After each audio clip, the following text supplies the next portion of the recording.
আসসালামু আলাইকুম দর্শক, আজকে আমরা চলে এসেছি ঢাকার দক্ষিণ কেরানীগঞ্জ আনোয়ার সিটি ম্যাজিক আইল্যান্ডে।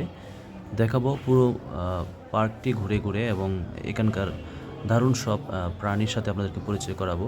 তো দেখতে পাচ্ছেন এখানে একটি ডাইনোসর এবং ডাইনোসরের দুটি বাচ্চা ডাইনোসরের উপরে উঠে খেলা করছে এবং এখানে কয়েকটি প্রাণীর বাচ্চারা কিবোর্ড, গিটার, তবলা এসব নিয়ে কিন্তু গান করছে। সো এই এই পুরো পার্কটি জুড়েই কিন্তু এরকম চমৎকার চমৎকার সব জিনিস রয়েছে যা আপনারা হয়তো ইতিমধ্যে এর আগে কখনো দেখেননি এবং আজকে আপনারা প্রথম দেখতে পাচ্ছেন।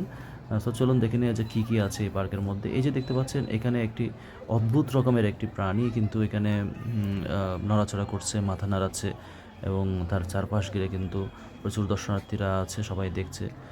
তো এই অদ্ভুত অদ্ভুত প্রাণীগুলো হয়তো পৃথিবীতে এখন আর নেই, অথবা থাকলেও পৃথিবীর একেবারে দূর দূরান্তে কোনো এক গভীর অরণ্যে কিন্তু দুই একটা প্রাণী থাকতে পারে যেগুলো আমরা সচরাচর দেখতে পাই না। কিন্তু ঢাকার অদূরেই দক্ষিণ কেরানীগঞ্জ আনোয়ার সিটি ম্যাজিক আইল্যান্ডে আসলেই কিন্তু আপনারা এই সমস্ত অদ্ভুত অদ্ভুত প্রাণীগুলো দেখতে পারবেন এবং বিভিন্ন প্রজাতির ডাইনোসরস এবং সবচেয়ে বিশাল আকার বিশাল বিশাল সাইজের যে বিলুপ্ত প্রায় এবং অনেকটা বিলুপ্ত যে প্রাণীগুলো আছে সেগুলোর কিন্তু আপনারা আনোয়ার সিটি ম্যাজিক আইল্যান্ডে আসলেই দেখতে পাবেন।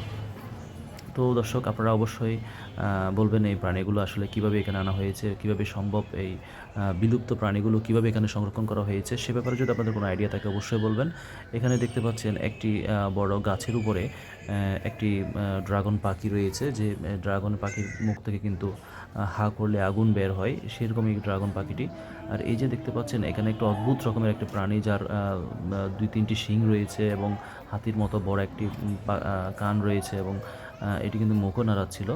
আর এদিকে দেখতে পাচ্ছেন আরও একটি বিশাল সাইজের ড্রাগন, এটা হচ্ছে ডাইনোসরের একটি প্রজাতি।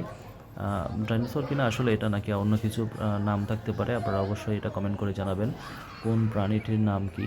অবশ্যই আপনারা জানাবেন যেগুলো আমরা এতদিন ধরে বিভিন্ন অ্যানিমেটেড মুভিতে আমরা জাস্ট কার্টুন আকারে দেখে এসেছিলাম এবং যেগুলোর ইতিহাস আমরা শুনেছি যে হাজার হাজার বছর আগে যেগুলো বিলুপ্ত হয়ে গেছে। এক সময় এগুলো পৃথিবীতে রাজত্ব করত, পৃথিবী জুড়েই এই সমস্ত প্রাণীদের আবাস ছিল। হ্যাঁ, এটা কি জিনিস ভাই? এটা কি পার্কে এসে এটা কি দেখলাম? হ্যাঁ, এটা কি ভাই? এটা তো জ্যান্ত মনে হচ্ছে। হ্যাঁ, এটা তো নড়াচড়া করতেছে। কি জিনিস এটা? ও মাই গড, দেখেন কিভাবে লেজ নাড়াচ্ছে, এটা হা করতেছে। আরে আরে, এদিকে তো একটা দেখা যায়, এটা আবার কি? ও মাই গড, এটা তো আরো বড় সাইজ।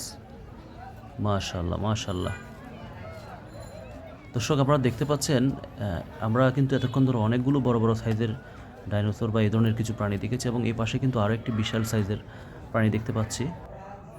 ওমা মামা, এটা কি এটা কি এটা কি? হায় হায় কি রে, গাছ কথা বলছে? এটা কি আদৌ সম্ভব? দর্শক, আপনারা অবশ্যই কমেন্ট করে জানাবেন গাছ কি আদৌ কথা বলতে পারে কিনা। এটা কি আপনারা কখনো জীবনে দেখেছেন? এটা কীভাবে সম্ভব? গাছের মুখ আছে, গাছের চোখ আছে, গাছের কানগুলো নড়তেছে। হ্যাঁ হ্যাঁ, এটা কি? ওমা, এদিকে তো কিছু অনেক বড় বড় পাখি দেখা যায়।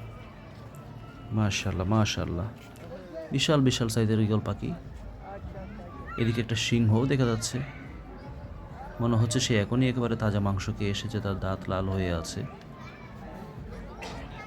এদিকে দেখা যাচ্ছে বিশাল বিশাল সাইজের তিনটি জিরাফ বিশ্রাম নিচ্ছে এবং সেই জিরাফগুলোর উপরে বাচ্চারা খেলা করছে।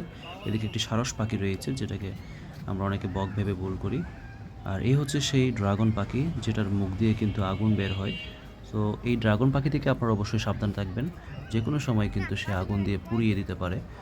যদিও এটি একটি নকল ড্রাগন পাখি, আমরা বিভিন্ন মুভিতে কিংবা ইতিহাস পড়ে জানতে পারি ড্রাগন পাখির মুখ দিয়ে আগুন বের হয়, সেটা আমরা কখনো বাস্তবে দেখিনি। তো আপনারা যদি দেখতে চান অবশ্যই আপনাদের চলে আসতে হবে ঢাকা দক্ষিণ কেরানীগঞ্জের আনোয়ার সিটি ম্যাজিক আইল্যান্ডে।